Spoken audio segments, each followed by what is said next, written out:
The Galactic Empire sent a research fleet to investigate a dead sector swallowed by time and myth. What they found shocked them to the core. Humans, alive, thriving, and ruling a civilization that was never supposed to exist. And they were not just surviving, they were advancing. The Velari Empire had long dismissed the Epsilon 9 sector as uninhabitable.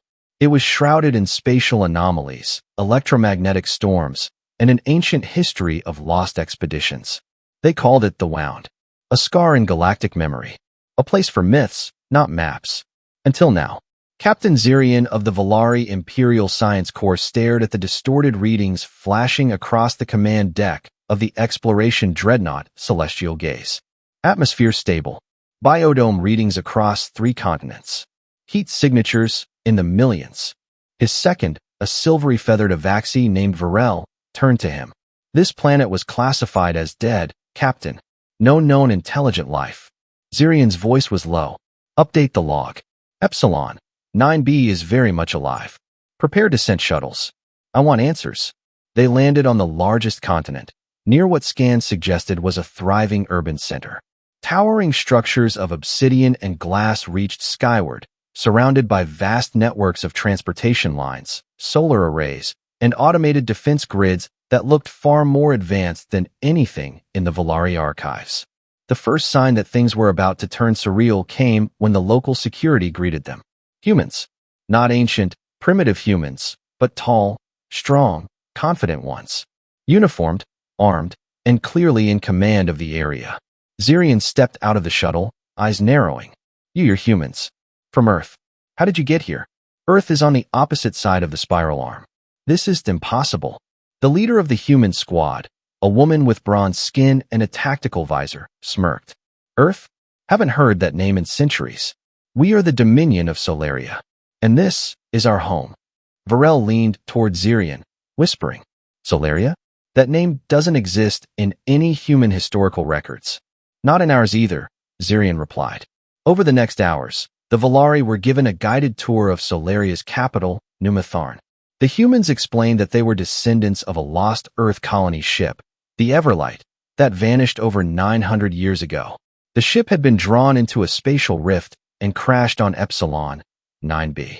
Against impossible odds, the survivors built a new world. But this wasn't just survival. These humans had advanced, innovated, evolved. They harnessed geothermal energy, developed AI that lived in harmony with nature, and created a society that blended ancient Earth ideals with alien influence drawn from the planet's rich but dangerous ecosystem. One of their scholars, a gray-haired man named Professor Wren, explained their philosophy. We were forgotten, abandoned by time, so we built something better. Not an empire of conquest, but of balance. A civilization that grows because it listens, because it adapts. Zirian was stunned. These humans weren't just lost, they were pioneers. But not everyone in the Velari fleet was pleased. High Executor Tarvax, a pure-blooded imperialist from the main cruiser, viewed the discovery as a threat. Unregulated growth. Unauthorized planetary claim. They defy the Empire's expansion laws. This is colonial insubordination. He called for an immediate containment protocol. The humans refused. We answer to no Empire, said Commander Sela, the same woman who had greeted Zirian. We built this world without you. We will not surrender it. The standoff escalated. Velari warships locked weapons.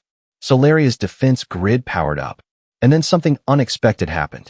The humans broadcast a transmission across all Velari frequencies. A message in perfect Velari script, delivered by a young human girl no older than 10. We are not children lost in the dark. We are the fire that grew from ashes. And if you try to take our world, you will learn what the fire can burn. Tarvax scoffed. They threaten us with poetry. Then his cruiser was hacked. In less than 30 seconds, Solarian AI infiltrated the Velari warship systems.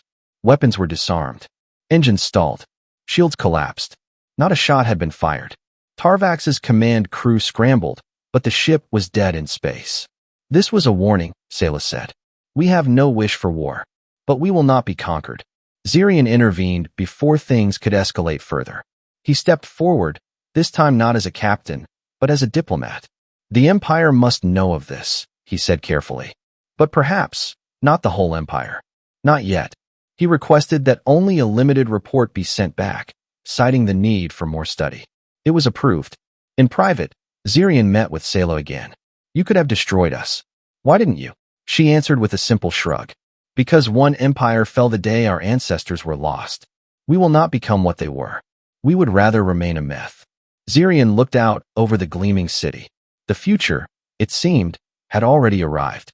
And it spoke with a human voice.